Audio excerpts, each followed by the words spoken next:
ESPN. Because if you weren't a sports fan, you wouldn't be listening. WENJ HD, Millville, Atlantic City, a town square media station serving all of South Jersey. This is Game Night with Josh Hennig on 97.3 ESPN and the free mobile app. Now, live from the Matt Black Kia Studios. What a move! Here's Josh Hennig. The Monday after an Eagles win is usually the highlight for many Philadelphia sports fans. But today, I don't think it is. I think the Phillies news is bigger. Josh Hennig here on Game Night, hanging out with you for the next hour on 97.3 ESPN FM, the 97.3 ESPN mobile app powered by First Bank of Sea Isle. We will get to plenty of NFL and college football because you know how much I love my football. Mike Golic Jr. is going to join us coming up in less than 20 minutes from now. Of course, he is with DraftKings, the Gojo Show podcast. He hangs out with DraftKings as one of their football analysts. I got a lot of what to ask Golic about, from college football, the playoff, to the Heisman, to the Eagles, to the NFL. Maybe get his perspective on, being an offensive lineman and what happens when a team commits all the penalties like the Eagles committed yesterday. But first and foremost, we got to start with the Phillies news, because before we get to the Eagles win, which was very impressive on a multitude of tiers and levels, let me tell you something, folks. We knew it was coming that the Phillies were going to make a splash. There was no way the Phillies were going into this free agency and not making a splash. But for it to be official that they went out and got Trey Turner, I think is some massive news for two specific reasons. Number one, when you go out and get a guy like Trey Turner and you give him this 11-year, $300 million contract, which you can get more of the details about the contract and all that stuff over at 973ESPN.com and on 973 ESPN mobile app. But it's more than just they gave the guy the money, they gave the guy the contract. It's that they gave the right guy the contract. It's that they gave the guy who makes the most sense. Listen, there's tons of guys in baseball history who have made a lot of money and gotten big contracts, and the world is full of sports and events where guys make money, okay?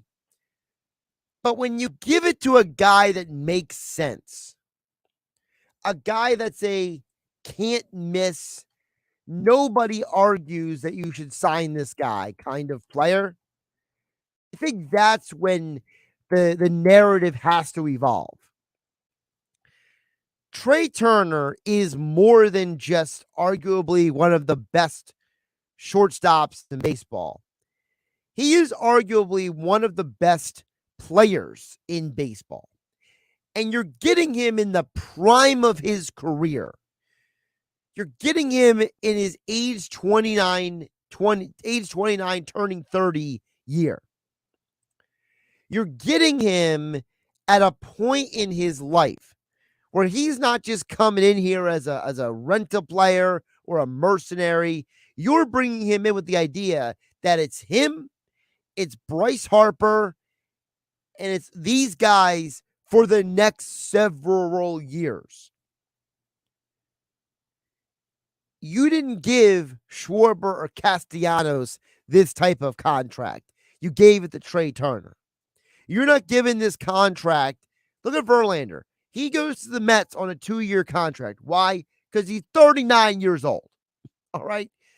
Who knows how many years that guy really has left in the tank? This guy, Trey Turner, will turn 30 in the middle of the baseball season next year. He's a guy who's won a batting title. He is a guy who's a multiple-time All-Star. This is a player that is exactly what this team needs. And that's the second side of this. This move, to me, reminds me a lot of when the Phillies went and got Roy Halladay.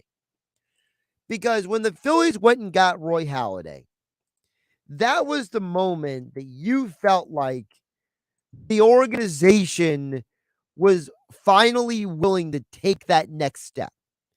And listen, it wasn't a negative against them at what they did from 2007 to 2008 or from 2008 to 2009.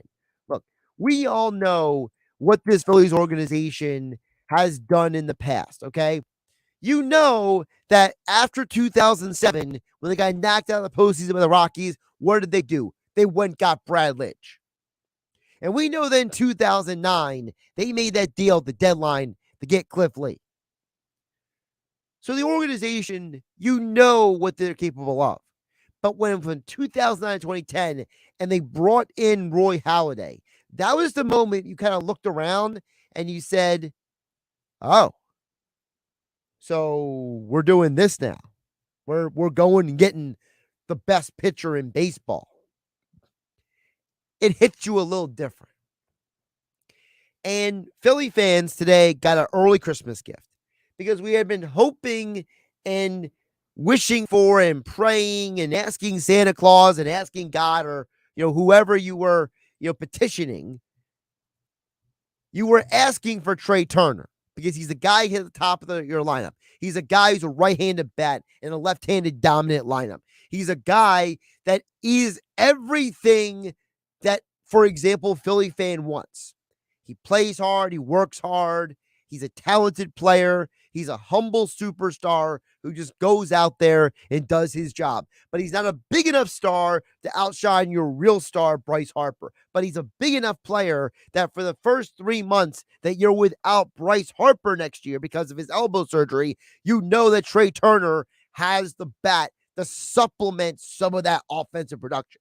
So when Harper does come back, now you're not just adding in some random dude who's one of your starters. You're adding in the former league MVP to a lineup that's got Schwarber and Turner and Hoskins if he's still here and Real Muto. And let's be realistic. You could argue that a year better of Bryson Stott, where he gets to play only one position the entire year, may have massive benefit for that young man. The stability, the better lineup, everything could benefit him as well. So I think that the Phillies move is huge. And on a night when James Harden is expected to play tonight for the 76ers, I don't know how people actually care. I think that the Sixers and Harden are so far down the list with the Eagles 11-1, Trey Turner signing in Philadelphia. I think that's where Philly fans are, and I don't blame them. Because if you're a Philadelphia sports fan, how many years have you had to watch other teams sign that guy? You had to see the Mets bring in Francisco Lindor. You had to see the Yankees bring everybody and their cousin in over the last 20 years. Same thing with the Red Sox. Well, like the Red Sox were either bringing up a big-time prospect or signing a free agent. You didn't get J.D. Martinez. The Red Sox did, and they won the World Series with that guy. You didn't go out there and bring in Josh Beckett. The Red Sox did, and they won a World Series. And for a Philadelphia sports fan, you don't hate the Red Sox, but there's a little bit of envy. There's a little bit of, why can't that be us? Well, guess what? Now it's you. Josh Hennig here on Game Night, 973 ESPN FM, 973 ESPN mobile app powered by First Bank of Seattle. I'll get to your text in just a bit, 609-403-0973 on the text board. You also can DM the show through the 973 ESPN mobile app powered by First Bank of Seattle. And, I mentioned the Eagles win, which you heard here yesterday on 97.3 ESPN. And I think that yesterday was the day that I think people conveniently have gone quiet on the Jalen Hurts negativity. All the people who were saying this and that about Jalen, I think you finally, got the proverbial foot put in your mouth. And I understand one game doesn't change everything. But the guy just threw for 380 yards. Now, it's the third time he's thrown for over 300 passing yards this year. So that's not really the biggest thing. It's the completion percentage and the 300 passing yards and the 3 touchdowns and the fact that he didn't even play pretty much the entire, the last 12 minutes, 15 minutes of the game. He's just hanging out on the sideline. This team did exactly what I said they had to do on Friday. And when I told Billy Schweim in the locker room yesterday, on 97.3 ESPN FM. And I'm the kind of person, you guys know me. When I feel strongly about something, I put my foot down. And this time, the Eagles actually followed through on something I feel passionately about. I am a big believer in you got to punch the bully. You got to put him against the fence if you're an MMA fighter. You got to work the body against somebody in boxing against the ropes. The Eagles out-physicaled. They outworked the Titans. And that was probably the best performance of the year, or at least the best performance since the Minnesota game for the Eagles defense. They did a great job of limiting Derrick Henry. They made the Titans look like a pedestrian team. They really just put their foot on the pedal and just ran them over. And I think that's the kind of game that is a statement to the league that Jalen Hurts is not a running back playing quarterback, that the Eagles defense is not a bunch of pushovers as a run defense. Jordan Davis barely played yesterday. So you can't say he's the reason why they played better defensively. No, they played better because guess what? Guys were making tackles. Players were staying in their gap assignments. Nakobe Dean was flying up and down the field. Okay, you saw the special teams play so much better yesterday. Jack Stoll was actually catching the ball and blocking people on offense. This is an Eagles defense now that since that horrible stretch, the Steelers, the Texans, and the Commanders, when they allowed over 140 rushing yards in each of those games, they have now had 2 of the last 3 games holding their opponents under 100 rushing yards. I give the coordinator, Jonathan Gannon, credit.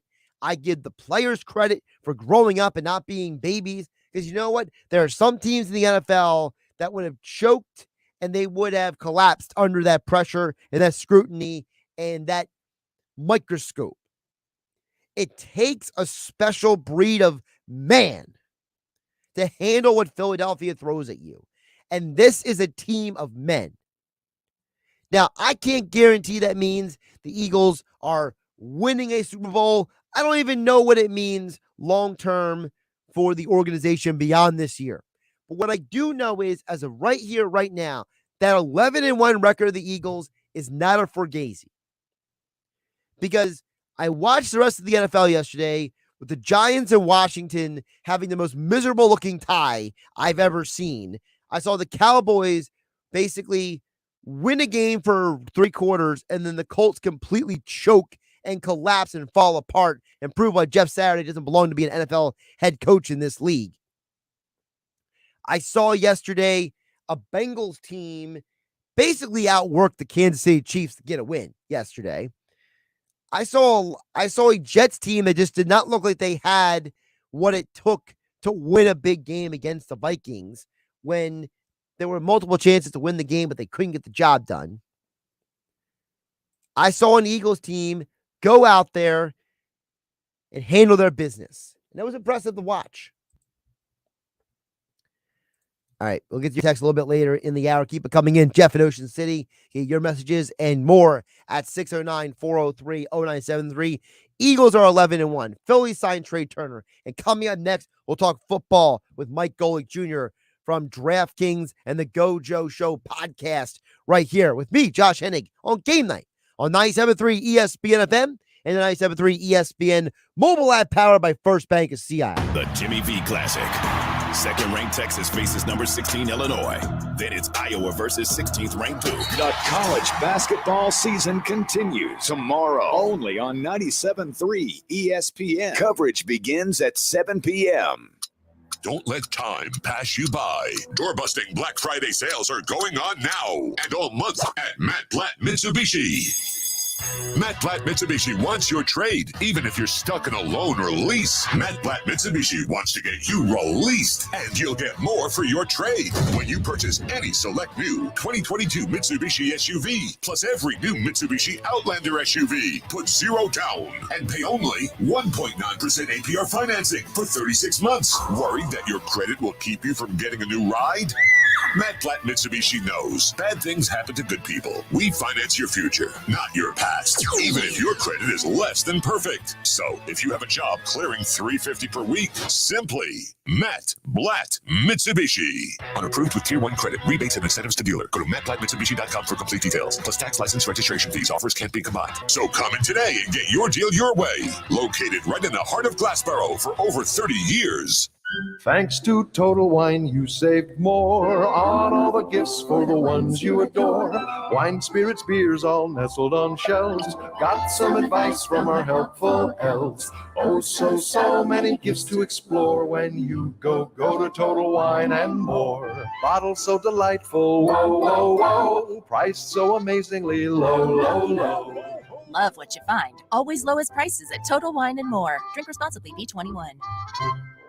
You wash your hands, you brush your teeth, but what about the nose? How do you clean your nose? With Navage. Navage uses powered suction to pull saline in one nostril, around the back of the nose, and out the other nostril, flushing out allergens, mucus, and germs. And it's why cleaning your nose, the body's air filter, is the next evolution in daily personal hygiene. People try Navage for lots of reasons. Sinusitis, colds, allergies, snoring, things that make it hard to breathe through your nose. But over time, they find that cleaning their nose makes them feel better, a lot better. Over 3 million Navage users have written more than 100,000 reviews, averaging 4.7 stars, saying, best product I've ever used, and amazing. I love my Navage. Navage helps you breathe better, sleep deeper, and snore less, but the biggest payoff is improved health. Navage is good personal hygiene and can help you stay healthier. At Walmart, Walgreens, CVS, Rite Aid, Target, and online. Navage, N-A-V-A-G-E, clean nose, healthy life.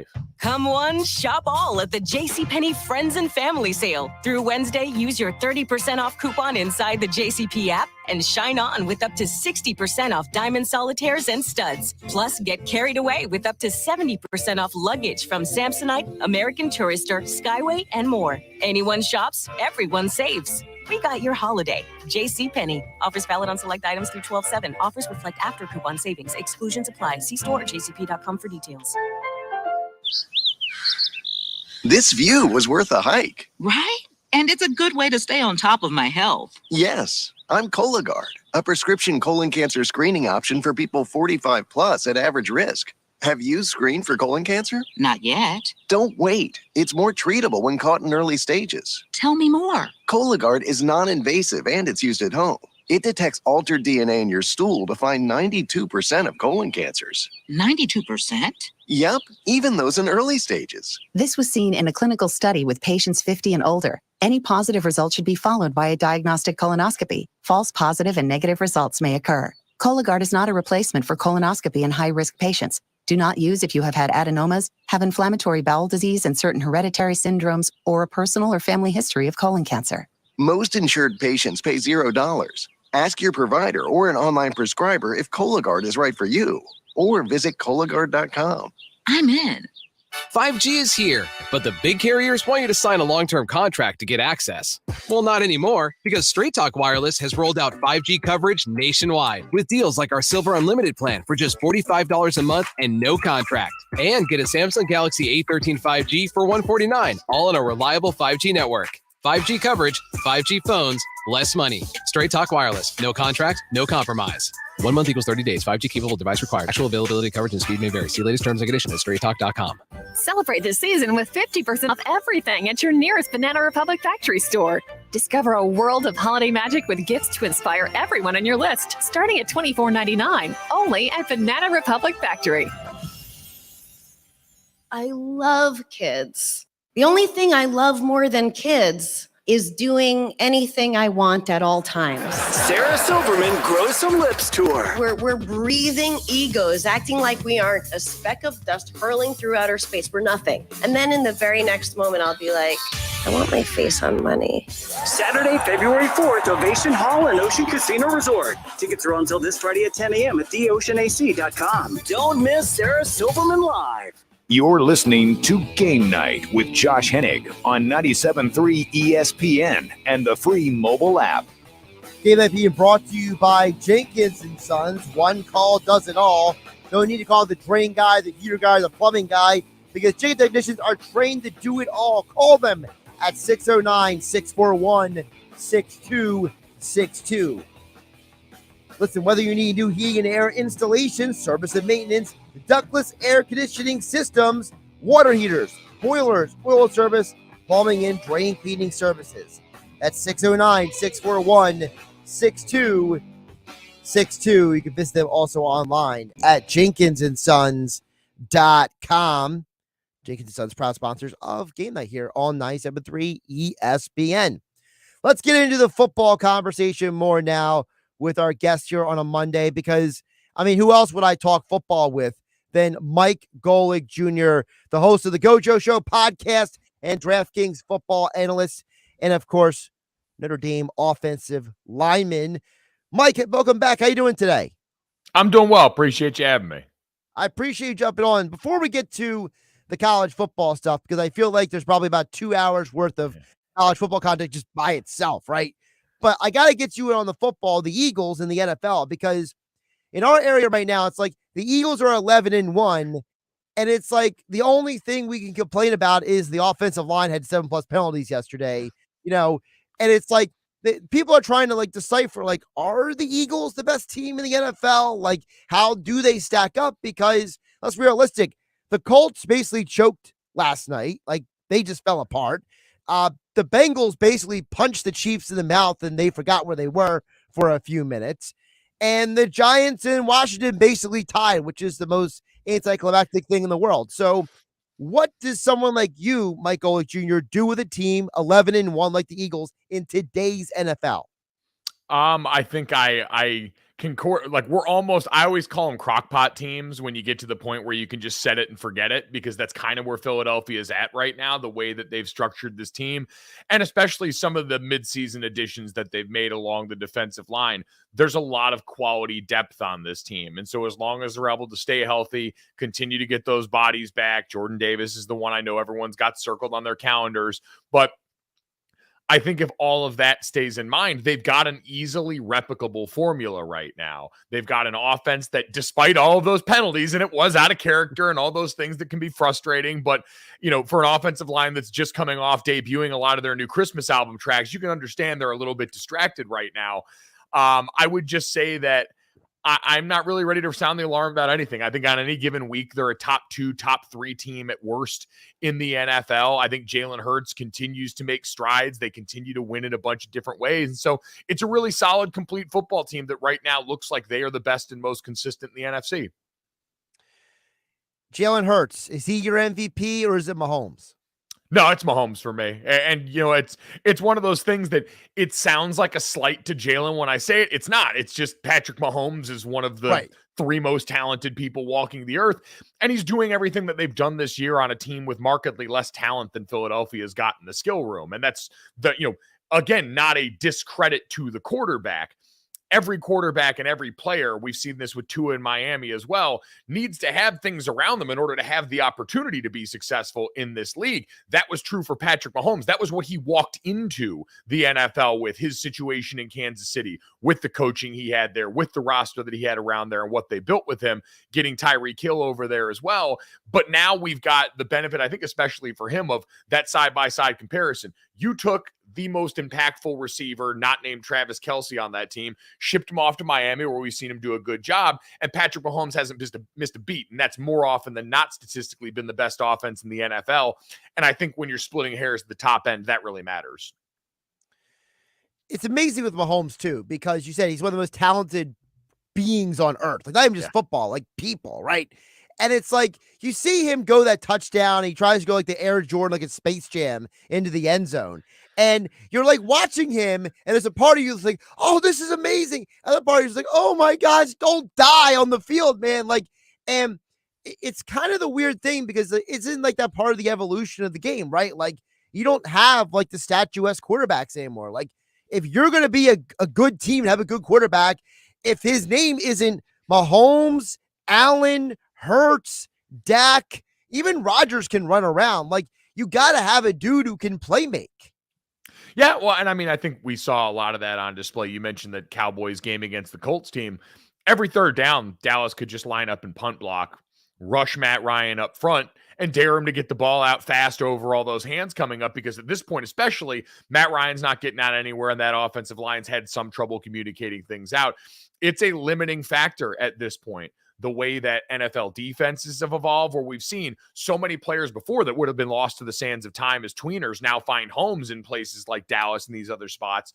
But also just offensively, how creative coordinators have gotten, stealing stuff from college, starting to let some of that trickle up stuff happen. It's at the point now where we've got so many talented guys who are also very smart, who are also good in the pocket, who are also good in all the ways you have to be, that can also afford you that. And it's like, all right, well, I don't need to tie one hand behind my back unnecessarily, because this guy's got everything from the neck up and all this ability from the waist down that we can make use of. Mike Golic Jr., I purposely also introduced you as Notre Dame offensive lineman because I want you to take the audience inside on this question. You know, when I'm sitting at the local establishment with everybody and we're screaming at the TV, why are the Eagles offensive line, which is supposedly the best team in the offensive line in the league, right? How are they committing these penalties? I mean, they literally had to go to a silent count at one point just to stop having these goofy little mistakes. So explain to the audience how that even happens. Well, and most of those, when you looked at them, were procedure penalties. It was guys trying to get off the ball as fast as they possibly can. And the one thing I always tell people is, like, the very first thing you start working on. When I first got to the NFL and got to training camp as a rookie and got there in the off-season program, when you're out there not even with pads on, you're out there going through the install, one of the first things you drill as a group is getting off on the football, because the one thing every vet will tell you is the speed of the game at this level, the speed of the defensive lineman at this level. If you're not cheating the snap a bit, you're at a disadvantage against the space aliens that you're trying to block on that other side. And so every play, especially out at tackle where you're further away from the ball. So if you're going on a silent count, your line of sight's a little bit further away, you're a little more of a delayed reaction. You've got to really try and have that down. And that's why even in the gun, you know, under center is obviously a little bit different, but even in the gun, you've got to have that timing down so cold with your quarterback and what his cadence sounds like and when you expect him to inflect. Because if you're like, if the cadence is set hut, you're going on set usually. And that's all about how your quarterback rolls into that. And so that's a timing, reps over time thing. And with this veteran group, they're trying to get every possible bit they can against the Titans defensive line that, even though they were banged up, still is some really talented dudes. And so when you're playing with those kind of margins, if you get off a little bit one day, now you're thinking about it. And the worst thing that can happen to you as an offensive lineman, whether you're a center snapping the football or you're a tackle trying to get off on the sound of the snap to get the best possible jump you can, once it becomes something you have to think about and not that second nature that you've repped in practice so much, now everything's off kilter, and that's where the problems start. As of December 5th, 2022, with the reservation to change your mind at any point in time, how many teams from the NFC East make the postseason, do you think? Man, I think right now, if you asked me, I'd say 3 feels like a comfortable number. I think especially we knew with the expanded postseason, there were going to be some teams that were prime. We all thought, in the AFC, it was going to be the AFC West that gave us 3 teams. But I think with the NFC and the way that with the expanded postseason and the dropping of some of the top teams that we thought would be up there, I think they've got a chance. Like the Eagles and the Cowboys, to me, are the locks in there. It's like, Dallas is going to be a wild card if everything holds serve right now. But I really think that the Giants and Washington both have a chance to find their way in. Because, again, they've played good, consistent, steady football, even if for, the weird tie situation we saw over the weekend. Yeah, the tie thing just drove me nuts yesterday, because it's like at some point, like, you were looking at that game like, hey, these teams are playing twice in a 3-week period.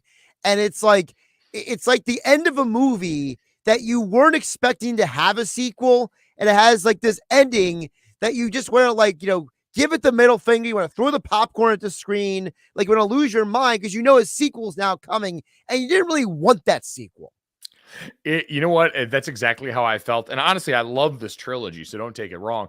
At the end of the first Lord of the Rings, there's like 4 false summits at the end of that movie. And I remember I was a kid when I first saw it, and my mom was furious because that was the age where she had to go with me.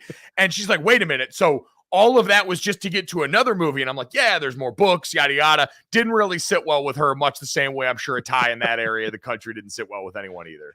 I got to tell you, so I have a similar story with my mom. So my mom asked me to sit down and watch all the Marvel movies in chronological order with her so I could explain to her everything.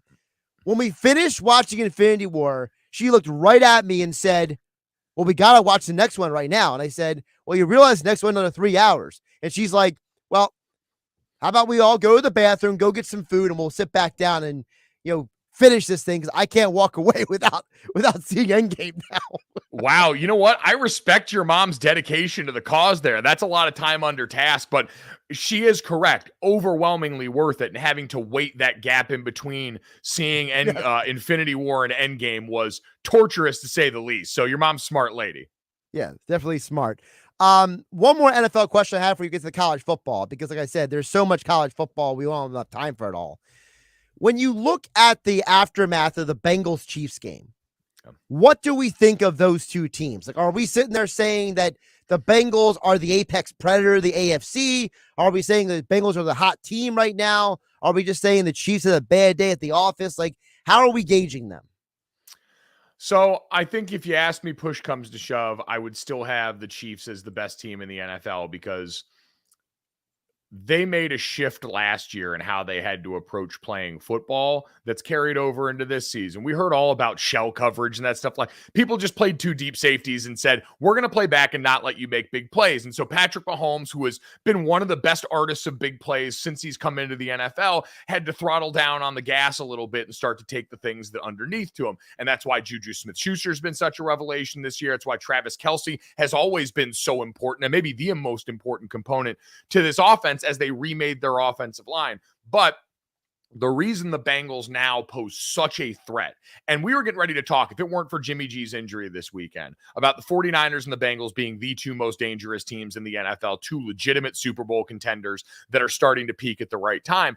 And it's because the Bengals this offseason did what the Chiefs did after their Super Bowl loss to Tampa Bay. They also saw lack of an offensive line in the production there really inhibiting this team's ceiling. They had so much skill talent to go about, so they remade and hockey line changed their O-line. It didn't start off great because it's hard to take 4 new guys, bring them all in at a position that requires you to see everything 5 guys through one set of eyes. Very difficult to do. And so when they lost a couple of games early, we left them alone and they went to work, and that group has stayed healthy and that group has stayed on the field together. And now the foundation of the house is built much sturdier. Might be one of the most underrated D-lines in the NFL with what they've been able to put together on the other side of that. Trey Hendrickson, Sam Hubbard, Reeder, all those guys, rock solid up front, get after you in the pass game, stout in the run game. But the offensive line now only giving up 1 sack against the Titans, only giving up 1 sack this past week against the Kansas City Chiefs. And Joe Burrow having that same sort of Mahomes transition from a guy who went bombs away with Chase and Higgins to now all of a sudden a guy that's willing to check it down a lot more. And so because he's sort of seeing the matrix now, he's in the 0s and 1s phase of his career where it's not just him having to make the spectacular play every time. It's him understanding his legs are a weapon. The running back is a weapon that I think makes them really deadly because their receivers are going to get healthy at the perfect time for them to have every possible weapon in the arsenal. And that's the difference is they've got better top-end weapons when healthy than Kansas City does on offense, and it's just on can Mahomes, being as great as he is, overcome that, knowing you got a dude cut from that same cloth and Burrow on their sideline. He is the host of the Gojo Show podcast, Mike Golic Jr., joining us here on GameNight on 97.3 ESPN FM, 97.3 ESPN mobile app, powered by First Bank of Sea Isle. Let's get to the football, because I know you talk a lot of football, not just on your show, but for DraftKings. How do you feel about the 4 in the college football playoff? Do you feel like they got it right? Do you feel like they had to put those teams in? Do you feel like my theory has been, Mike, and I'll just tell you really quick, I feel like the committee's saying we have to be as legitimate as possible because in order for us to keep the money train going, we got to say, see, we're putting the 4 teams that should be in. This is why we have to expand the playoff, because if you want those other teams in, you got to have 12 teams.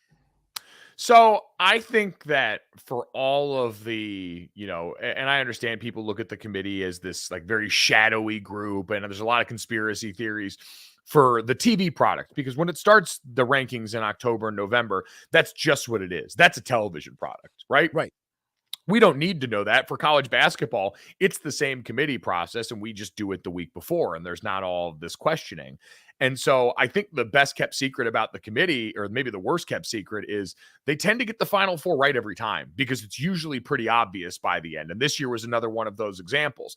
I think anyone can make whatever argument for expansion they want. You're right that it's about money. I don't think it gives us a more competitive feel, but it'll give us some more fun games, and it'll make the tournament a little bigger, and it'll force us to talk about more teams, all of which are a net good in all of this. And you can find, problems if you want, but no, I think they got this exactly right. And I think it's always this weird cocktail of best versus most deserving, right? That thing we hear of, we want the 4 best teams on the field based off what we can all see with our eyes and tell with stats, versus the most deserving based on what you've accomplished record-wise. And it's always a weird mix that just so happens, by the way, for people that love the old BCS, to usually be the same 4 teams the BCS computers would have picked almost every year. So yes, they got this absolutely right based on any sort of metric that you want to throw out there. How excited are you, or not excited are you, for these matchups? Because I know for the average fan out there who says, hey, it's TCU versus Michigan, half of them don't even know where TCU is, right? And then you tell them the other side of the bracket is Georgia, Ohio State. The average fan will say, I thought that was a national championship game. Yeah, you know what? I'm excited for these games. I don't worry too much about the TV ratings, because those are always going to generally be fine. We understand some of the helmet games are going to do better, right? When you've got the big brands in. As someone who went to a big brand school, we see the numbers that are usually attached to that. We saw the numbers that Michigan, Ohio State did not too long ago in the game that was played. I'm sure TV executives are salivating over the prospect of an Ohio State and Michigan national championship. That being said, I think the rest of these are really fascinating to watch. TCU has been the most adaptable program in the country for most of this season. Georgia right now has taken over that mantle from Alabama as the dominant program in the sport, a chance to win back-to-back national championships, something that hasn't been done since Alabama last did it. And so when you combine all that with a Michigan team that may have seemed to finally have turned the tides in that Michigan and Ohio State rivalry, and now an Ohio State team that's got to delete all sorts of old tweets about their head coach that they were sending after that game because he's still got a viable shot at a national championship. There's a lot of compelling theater. There's a lot of good football. We're getting ready to see the Heisman Trophy finalists announced here pretty soon. And so we'll find out who from this group that's going to be a part of these games is going to get invited to New York for that ceremony. And so I think you've got an interesting blend of really good players. I think you've got a couple of really good stories, and you do have some of the biggest brands in the sport, and one team in TCU that's trying to become the team of the new Big 12, the team that dominates that DFW area in that conference now that you've got Texas and Oklahoma heading to the SEC. And so all those things mixed together, I think, make this very healthy for the sport. Yeah, the whole what's that meme of the guy who throws the papers in the air and says, I don't want to be here anymore. They realize, oh, it's Thursday. I got to pick up all the papers now. Like that's the Ohio State fan, right? They're just like, oh my gosh, you lost to Michigan 2 straight years. Oh no, we still love Ryan Day. Yeah, way, no, I want to say, who's the person who said, let's put Alabama and Kansas State on the same day as these semifinals? Like, that's got to be some sort of reverse psychology going on, right? Yeah, I'd say that's a little bit of the part is these things all work out. Like, we think there's some grand plan. I've done the mock committee exercises. Everyone's just trying so badly to make sure that they're getting this right that it just tends to work out that way. Now, it did work out in a way that's very interesting and was made even more interesting because Nick Saban was out here politicking for the masses, which I saw people having a hard time with. I loved. If you're Nick Saban, shoot, man. Why not? Yep. You're going to ask your players to go out there and give everything possible for you on the field. The least that you can do, even if you're angry at your team for losing 2 games, and even if you understand that it's probably going to be a futile attempt, you can try. You're one of the most powerful men in college football. If you've got the ability to flex, go ahead and do it. Before I let you go, I know you're a Heisman voter. I'm not going to ask you for your ballot, but I am curious, after a weekend like that, what does someone who's going to vote for like an award like that, like, how does your mind like process the fact that it's like, well, Caleb Williams' team lost, but he's basically playing out there like a ripped leg, right? Like his hamstrings all jacked up. Max Duggan tried to win a championship for his team by himself. CJ Stroud doesn't even play. Blake Corum is done for the year. Like, this is like the most unenviable Heisman vote of like, I don't know, of my lifetime.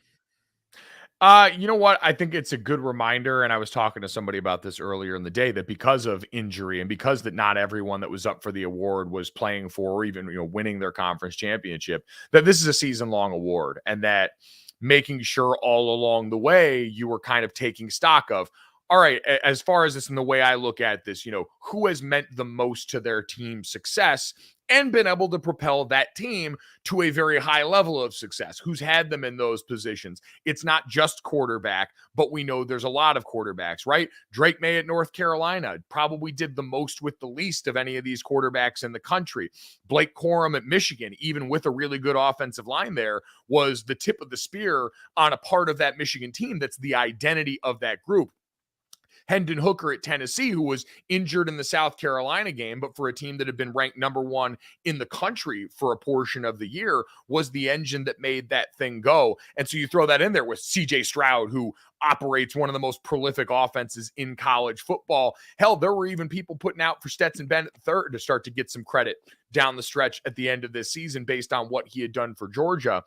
I think all of that is a good reminder that you got to go back and kind of take each guy's season and look at it in totality and not get too caught up. That's why I usually like to wait till the day the ballots due, because I don't want to vote for it right after I'm coming off the high of conference championship weekend where you've got all of this recency bias baked into it. Being at your best when your best is required certainly is important, and how all of these players performed in critical moments is factored into the evaluation, but that's over the course of a long season, not just the last couple of games that we all see on this one big weekend. Before I let you go, my two favorite things over at DraftKings right now, I want the over, because you mentioned Drake May. I want the over in North Carolina versus Oregon, because I feel like that's just going to be like a 48-44 psychotic fest, right? And if there are futures on next year's Heisman, give me Michael Penix Jr. right now, because he's coming back to Washington. Michael Penix Jr. and Kalen DeBoer were one of my favorite studies this entire year. I called college radio games for Learfield Audio, and we got to head out to Seattle, to the Pacific Northwest, to see them take on Michigan State.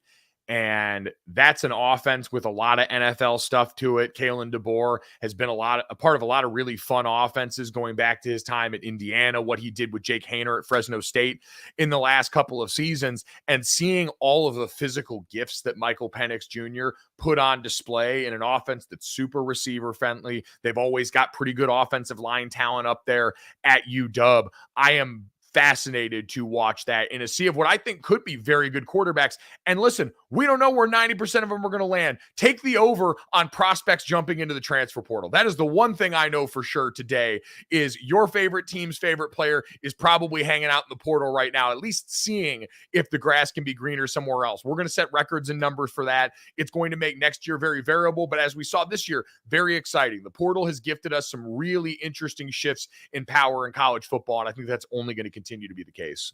Yeah, there's like over 2,000 names in the portal, right? It's like insane. I think it's actually over 3,000. It's increased exponentially every year that we've seen. All because Dion went to Colorado, right? You know what? Certainly going to be a part of it, because the one thing he made clear is our portal is open for business. It works very well, and we would like you to be a part of it. At Mike Golic Jr. on Twitter. Give him a follow there. It's the Gojo Show podcast. Subscribe, download, give it the 5-star review. And of course, it's a must listen anyway, but it's an extra must listen whenever your dad jumps on there. It's like nostalgia moments left and right. Half the show is like a combination of like when you guys did the radio show together, and the other half it is like the family podcast that you guys have. It's like two shows coming into one. Exactly. A terrifying mixture that no one asked for, but everyone's a little curious about. So we'll try and keep it up. Yeah, they're all curious, and they just can't stop listening because they want to see where the train goes next. It's like that movie Speed, you know? Yes, exactly. We're just praying that we can keep it above 50 miles an hour so the whole thing doesn't blow up. Mike, appreciate you jumping on today. Absolutely. Thanks for having me. Josh Hennig here on Game Night, 97.3 ESPN FM, 97.3 ESPN mobile app, powered by First Bank of Seattle. Shout out to Mike in Marmora. Says, hey, Josh, wow, Mike Golic Jr. just laid out a beautiful analysis when discussing the Chiefs and the Bengals. Great listen. Well, Mike in Marmora, first of all, thank you for listening to 97.3 ESPN. I know Mike Gill and myself, we try to get some of the best guests we can get each and every day. If you like what Gojo brings to the table, it's the Gojo Show podcast. I listen to it as much as I can. I mean, it's in my podcast rotation. So great stuff, definitely, from Mike Golic Jr. Thank you, Mike and Marmora, for listening. We'll get to more text on the other side as we wrap up the hour. Josh Hennig here, 97.3 ESPN FM, 97.3 ESPN mobile app, powered by First Bank of Seattle. Kevin Harlan from Monday Night Football here on Westwood One. Coming up, NFC South action when Tom Brady and the Tampa Bay Buccaneers play host to the New Orleans Saints. The Bucs have a chance to get back to 500 and stay atop the division. Join me and Hall of Fame quarterback Kurt Warner for the action on Monday Night Football. Listen to Monday Night Football on 97.3 ESPN. Coverage begins at 7:30. You wash your hands, you brush your teeth, but what about the nose? How do you clean your nose? With Navage. Navage uses powered suction to pull saline in one nostril, around the back of the nose, and out the other nostril, flushing out allergens, mucus, and germs. And it's why cleaning your nose, the body's air filter, is the next evolution in daily personal hygiene. People try Navage for lots of reasons: sinusitis, colds, allergies, snoring, things that make it hard to breathe through your nose. But over time, they find that cleaning their nose makes them feel better, a lot better. Over 3 million Navage users have written more than 100,000 reviews, averaging 4.7 stars, saying, best product I've ever used, and amazing. I love my Navage. Navage helps you breathe better, sleep deeper, and snore less, but the biggest payoff is improved health. Navage is good personal hygiene and can help you stay healthier. At Walmart, Walgreens, CVS, Rite Aid, Target, and online. Navage, N-A-V-A-G-E, clean nose, healthy life. I wanted to know why some people who get COVID-19 get it so bad. I found out it may be because they have a high risk factor, such as heart disease, diabetes, being overweight, smoking, and asthma.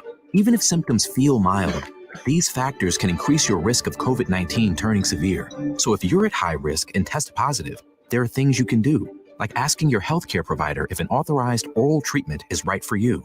Learn about an option at treatcovid19.com. This message is sponsored by Pfizer. Come one, shop all at the JCPenney Friends and Family Sale. Through Wednesday, use your 30% off coupon inside the JCP app and shine on with up to 60% off diamond solitaires and studs. Plus, get carried away with up to 70% off luggage from Samsonite, American Tourister, Skyway, and more. Anyone shops, everyone saves. We got your holiday. JCPenney. Offers valid on select items through 12/7. Offers reflect after coupon savings. Exclusions apply. See store at jcp.com for details. When choosing a wireless provider, you're forced to compromise. But what if you didn't have to? What if you could get reliable service without a contract and save money? Introducing Total by Verizon, a new no-contract, no-credit check carrier for you and your family, with plans starting at just $30 a month on America's most reliable 5G network. Total by Verizon is available at totalbyverizon.com and at retailers nationwide, based on first place rankings and RootMetrics first half 2022 5G assessments of 125 metros. Experiences may vary, not an endorsement.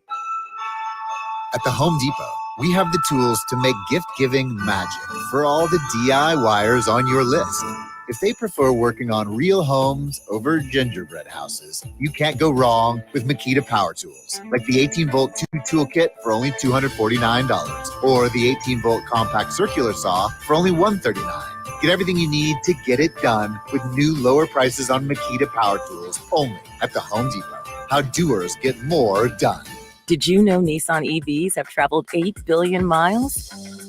Just a quick trip to Pluto and back. And what did we learn along the way? Well, that an EV can take on the world, like the Nissan Leaf.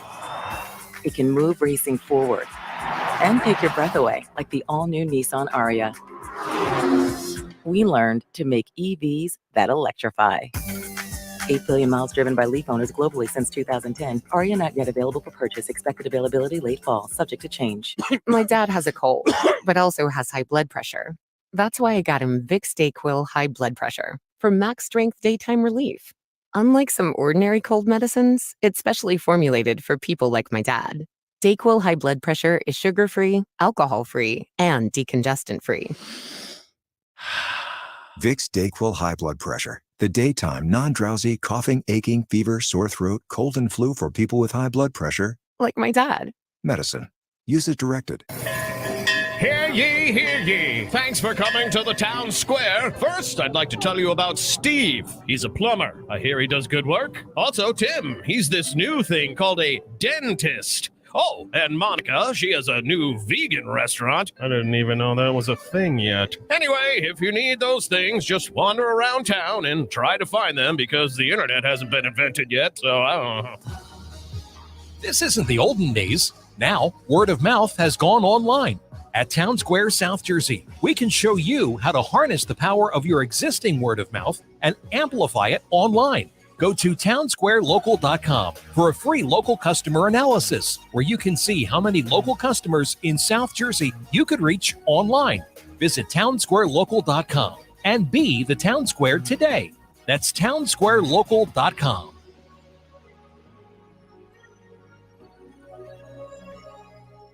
Now, more Game Night with Josh Hennig on 97.3 ESPN and the free mobile app.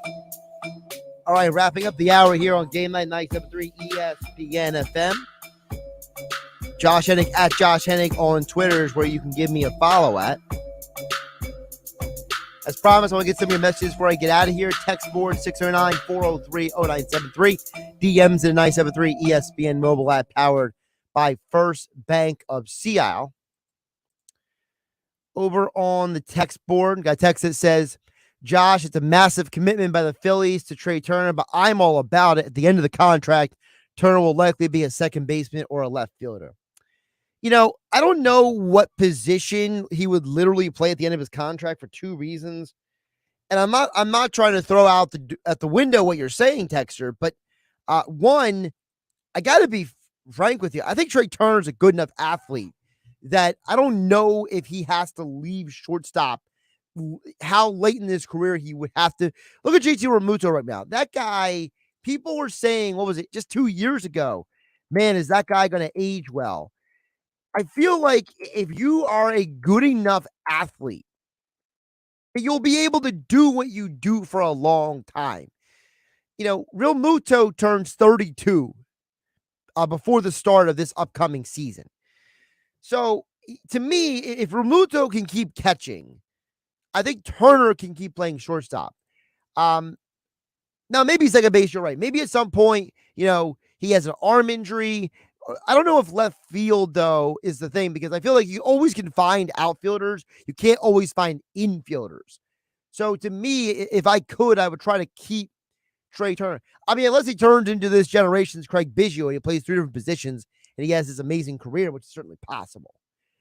Jeff in Ocean City chimes in at 609-403-0973. Jeff in Ocean City says, I was at the game yesterday. A.J. Brown was amazing. You can just tell he was fired up for the big game. I'm enjoying the season, one game at a time. On to the Giants. That's from Jeff in Ocean City. Yeah, we haven't spent a lot of time today talking about what happened yesterday, because you saw A.J. Brown play like a man among boys yesterday. And I feel like that's one of those games that kind of gets, forgotten about the day after, but like years from now, we're all going to be talking about like watching A.J. Brown in that game. I told somebody last night, I said, I think A.J. Brown is the Eagles' best receiver since Terrell Owens was here. He's got that same sort of physicality and freakish athletic ability. And you know what? T.O. drops some passes, and so does A.J. Brown. But you know what? When they make that big play, you know what you say? He's worth every dollar we're paying that guy. That dude was amazing yesterday. That guy single-handedly has turned this offense from being a middle-of-the-road NFL offense to a top 5 production offense in this league. Jalen Hurts is not in the MVP conversation with A.J. Brown. That's for sure. Coming up tonight on 97.3 ESPN, Bucks versus Saints. Coverage begins at 7:30 here on 97.3 ESPN. Sixers basketball on our sister station, Rock 104.1. Health Update with Robin Stoloff, brought to you by the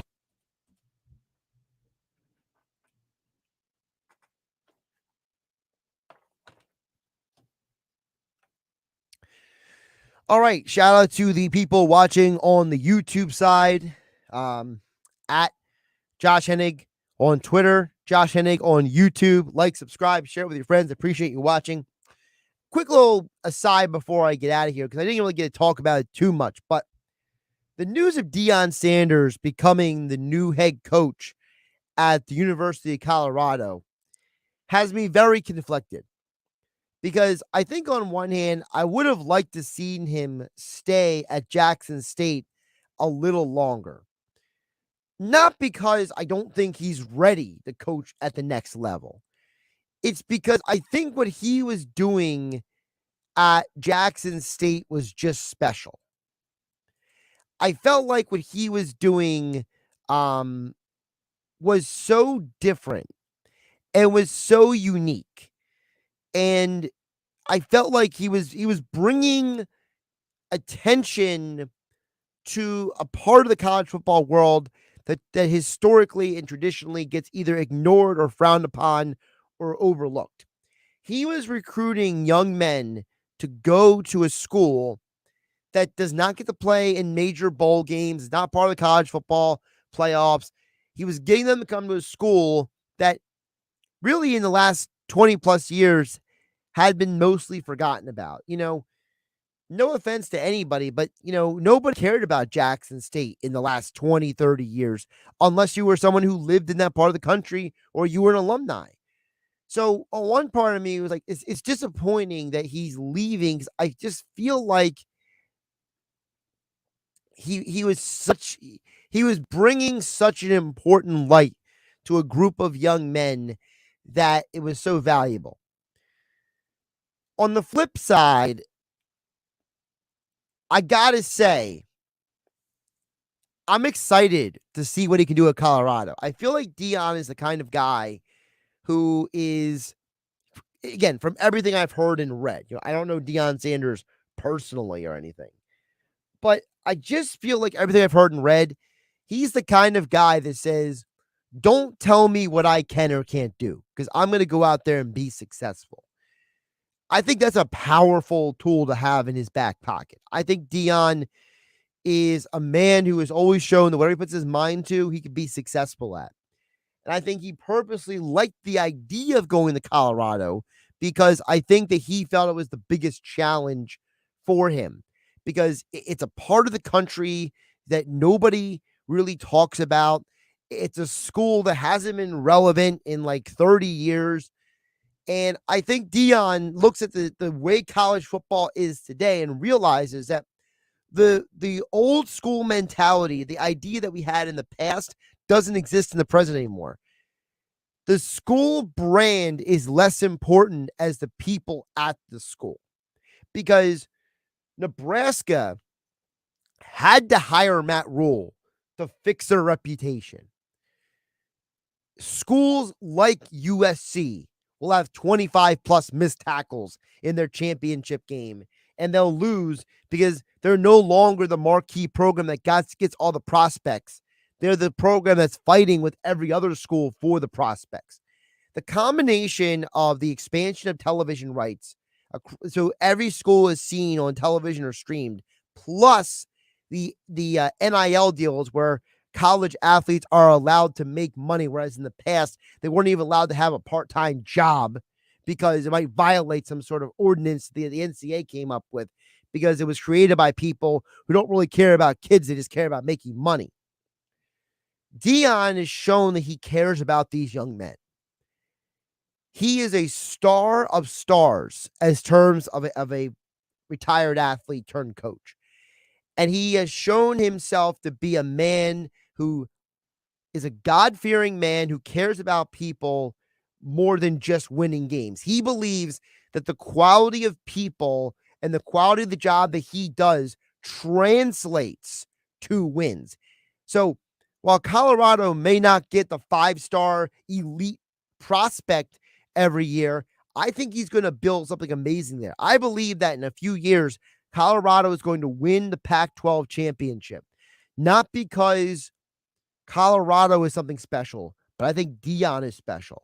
And I don't want to sound like I'm just being some sort of hyper-religious person, but I genuinely believe that there is something of God going on with Deion Sanders. It's not regular, it's something supernatural, because the things that man has gone through and the things that man has shown he's been able to do, where he has been to where he went to where he is now and to where he's going, I see something special going on here. And I don't want to be one of the people who is speaking ill of it, because when it's successful, I don't want to be one of those people who denied what could be happening. I don't know what Deion Sanders is beyond Colorado, but I know at Colorado, I wouldn't be surprised if Colorado wins the Pac-12 championship. You heard me say it right here. Josh Hennig on YouTube. 973 ESPN FM, 973 ESPN mobile app. I'll be back on tomorrow. Rob Mattei's back tomorrow. He wasn't able to come on tonight because he's covering the Bucs Saints game on Monday Night Football. So Rob will be back in tomorrow on the show. So we'll get in touch with him about the NFL Week 13. It was great to have Mike Golic Jr. on today. He was just bringing it all show long. Always appreciate hearing from him. Have a great night, everybody. Take care of yourselves. I'll catch you tomorrow.